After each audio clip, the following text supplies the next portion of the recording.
Everyone knows you can't beat the comfort of a pair of Crocs. But style doesn't get talked about enough. The edgy look and feel of the Echo Clog will bring your streetwear game to the next level. Plus, there are tons of new and exciting colors that'll match the look you're going for. It's time to bring the heat and build your look with Crocs Echo Clog. Shop the Echo Clog collection on crocs.com. Welcome back, folks. It's Tuesday, August 13th, 2024.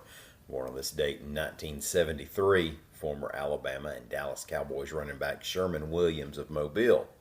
Now, he did 15 years on drug and counterfeiting charges, but recently did the 11th annual Palmer Williams Group Athletic Youth Camp. That's an organization with former Alabama teammate David Palmer, with the goal of influencing kids, many disadvantaged, before the bad influences get to them. Now, also born on this date in 1990, pro basketball player DeMarcus Cousins of Mobile. Today, let's talk about the workers being bused into one city, the highest paying nonprofit salary in the state, and more. And if you're a rock and roll fan, you'll want to stick around after the break for Matt Wake's interview with the guitarist Slash. I'm Mike Morgan, and we're down in Alabama.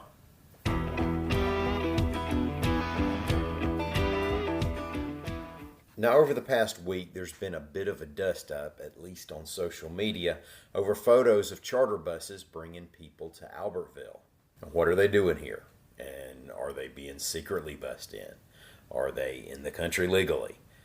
Officials in law enforcement, government, and a poultry business have been responding to the concerns, reports AL.com's William Thornton. Albertville police told the public last week that the buses carried workers who were being transported by a local company contracted to bring them to and from work. In a statement, city leaders emphasized that Albertville is no sanctuary city and expressed concern over area students returning to school under what it called a, quote, climate of controversy, baseless accusations, and hurtful rhetoric toward families of the students' classmates. State Representative Brock Colvin is a Republican from Albertville. Quote, while personally I am frustrated with the policy failures of Joe Biden and Kamala Harris and their impact to our community, I will not tolerate the racist and hateful comments I have seen.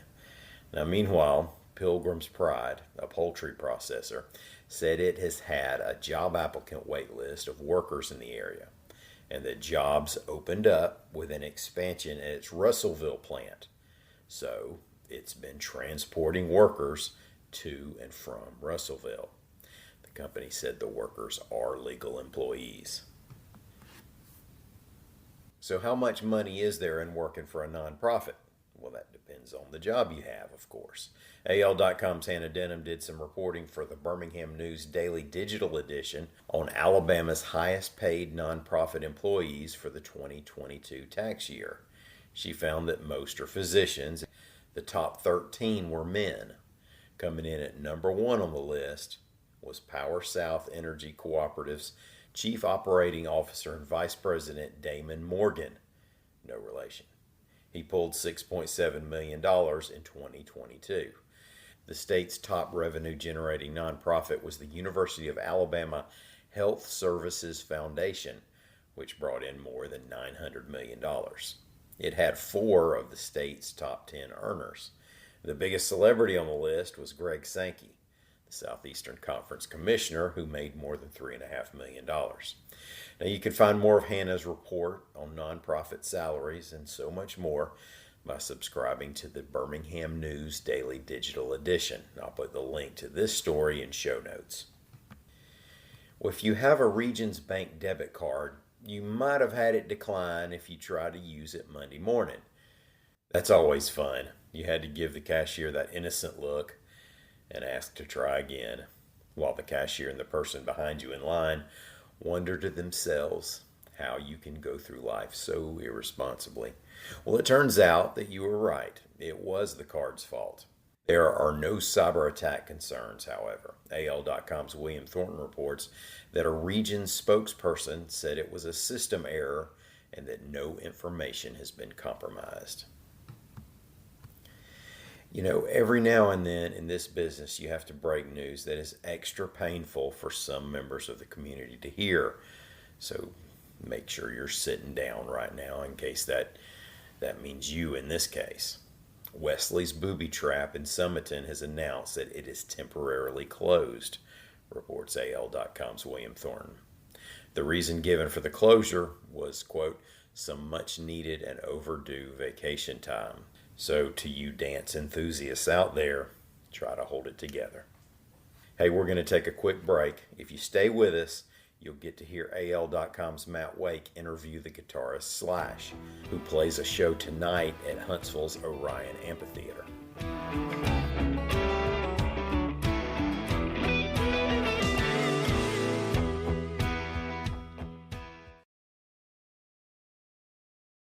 Make this new school year an opportunity for your kids to learn important life skills with Greenlight. Greenlight is a debit card and money app for families where kids learn how to save, invest, and spend wisely, while parents keep an eye on kids' money habits. Greenlight also helps families get into their fall routine with a chores feature that lets parents assign chores and pay kids allowance when they check them off. Get your first month free at greenlight.com/Spotify. Greenlight.com/Spotify.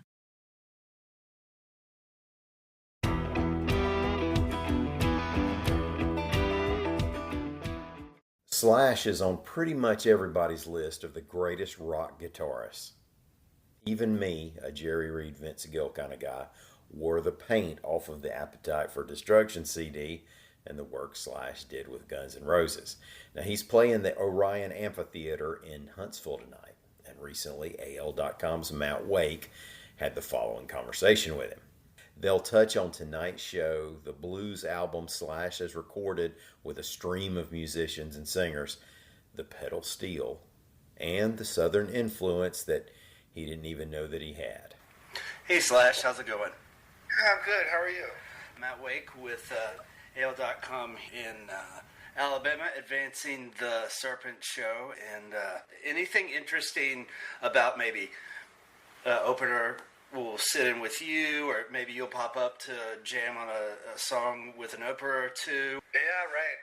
Okay, so the jamming part is all it's so wide open. So there's nothing like we're going to do this, and this specifically at this point. I just know there's going to be a lot of it. And I'm also expecting in different places having guests from the record come up and sing. So, but it's all very loose. So speaking of the singers on the record, Chris Robinson from the Crows, being a fellow cat from the South, always huge fan and always thought you guys would be a good fit. And I don't know if you remember, in '91 you sat in with the Crows and played a Jimmy Reed tune, I think in New York. Yeah, I remember that. I do remember that. All fuzzy, but I remember.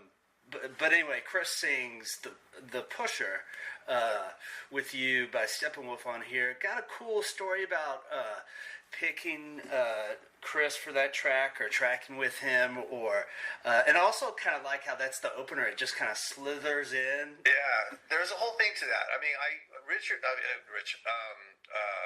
Chris is one of my favorite singers, right? And he and I met way back when the Crows first came to LA, and we hung out with those guys then, and we loved them and so on. But we've known each other all these years, and I've jammed with Rich before, and we have a relationship, and I haven't seen either of those guys in a really long time. And when I was putting this record together, and I wanted to do the Pusher, and I decided I'm going to get different singers, Chris was the first person I thought of. And so I got in touch with him, and I told him about it. He was, oh yeah, man, love that song, and I could tell he was genuinely inspired by the idea of doing it. And then so I have a studio in LA, a small little studio, and I made a date with him to come down and sing it. And he showed up, him and his girlfriend, and then he brought his harp with him, and he just belted it out. That he only did 2 takes, and they were both sort of different approaches. And that was the first take that he did. That's what's on the record. And he did it live with the harp, so there was no overdubs or any of that. Besides getting excited about all these names like Chris and Iggy and all these people on here, like a name that excited me was Mike Clink. So, can you talk a little bit about what's the magic of Mike Clink? Because people who really know your career and really know rock and roll know he has helped make some magic. What is Mike's magic? Well, okay, Mike, and all goes all the way back to when we first met him.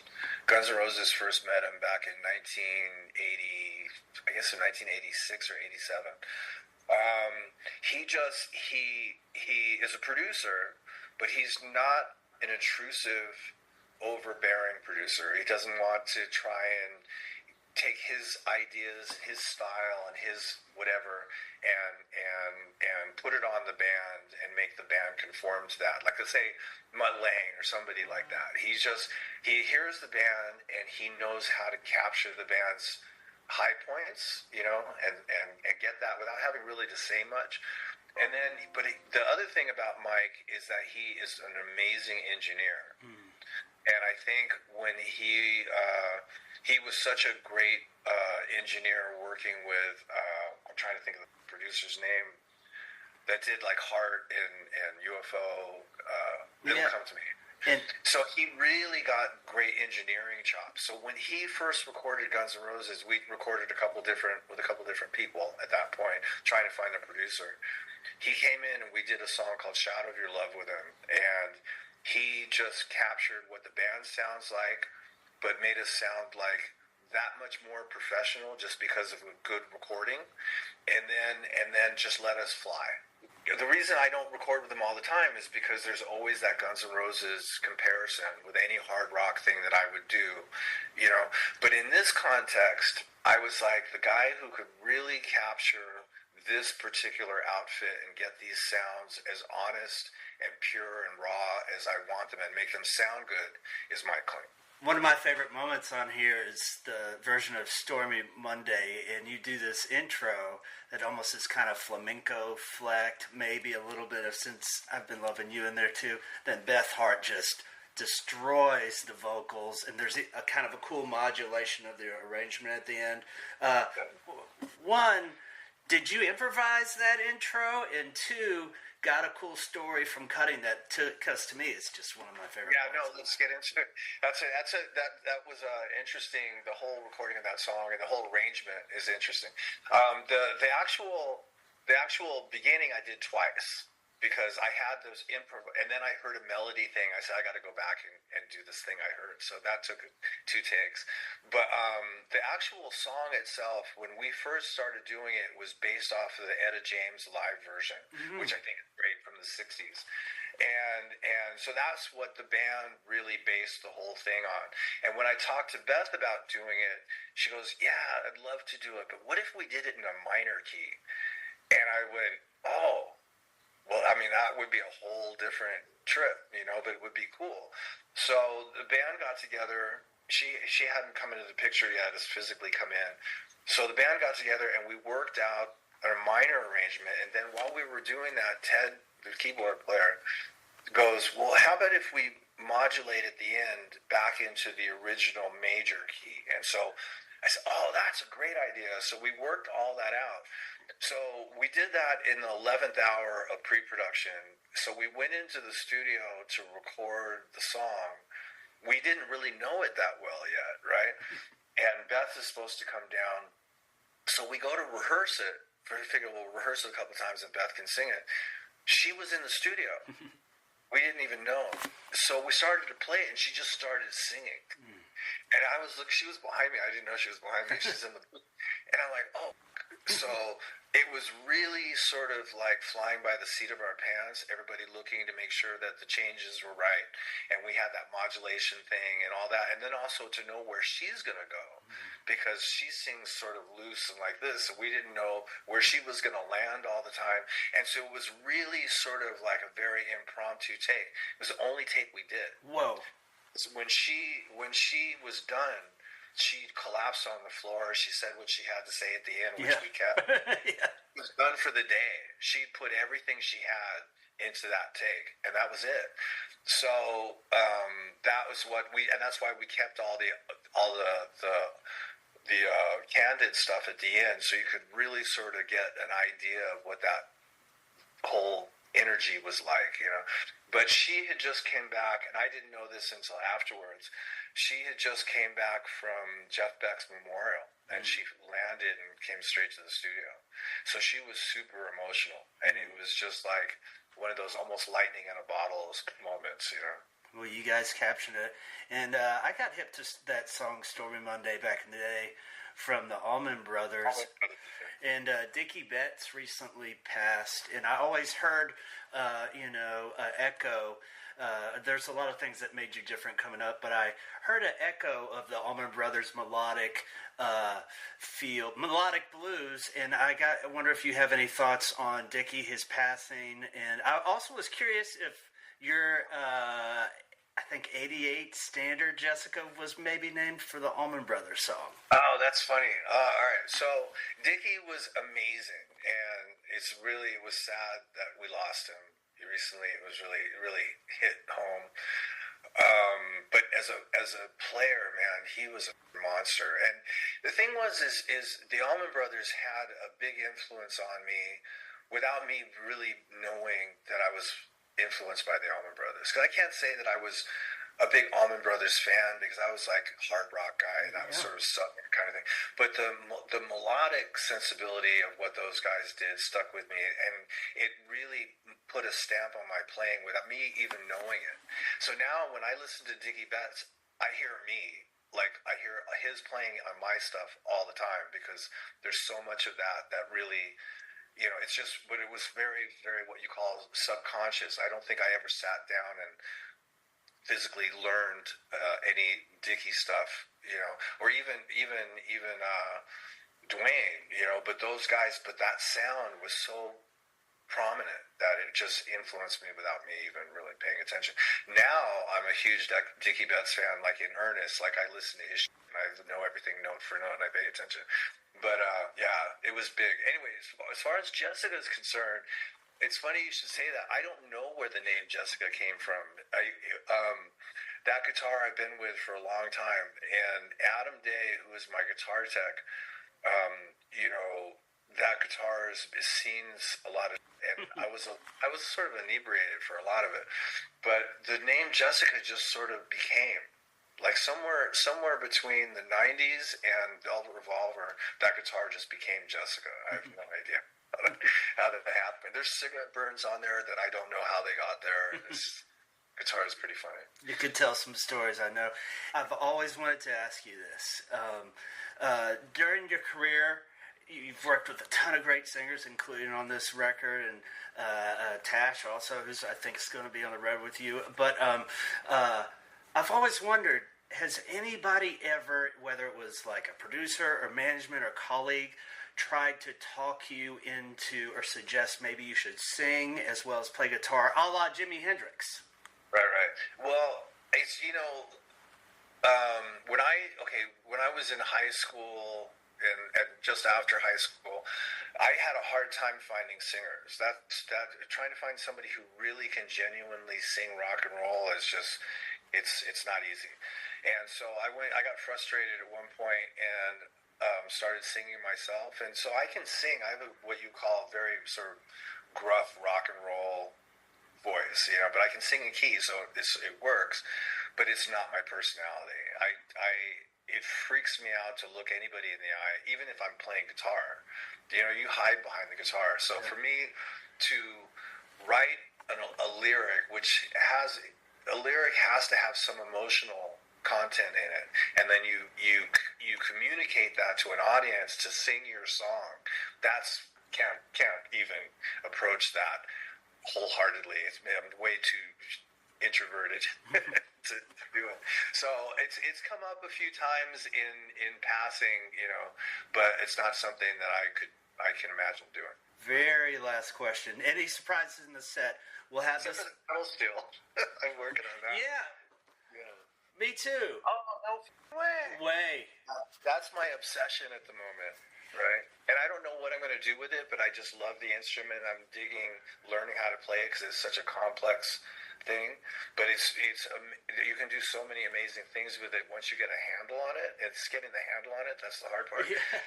So that's like my 2 or 3 hours a day at least dedicated to learning that.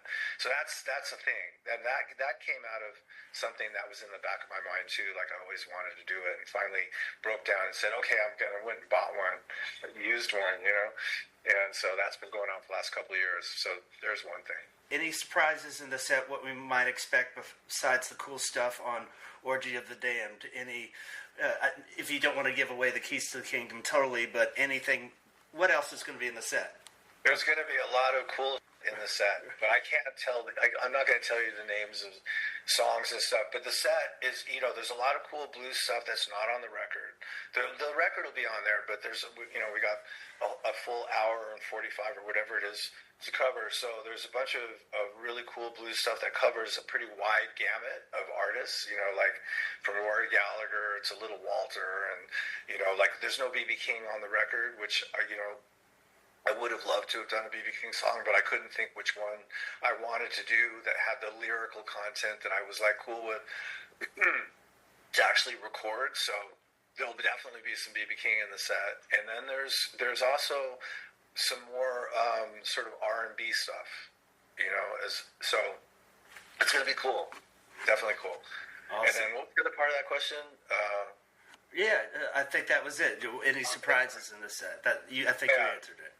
Definitely some surprises, and I'm going to bring the pedal steel. I think we're talking about. I'm not going to name the song in case that particular song is not the one that we end up doing, but I'm pretty sure it is. But there's a really cool slow blues that I'm going to use the pedal steel for. So awesome! Sounds good on the instrumental at the end of the album.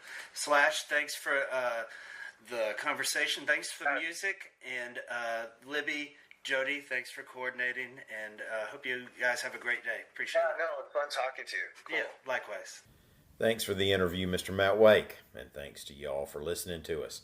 We'll be back here tomorrow. Until then, y'all can find us anytime you want to on the internet at al.com.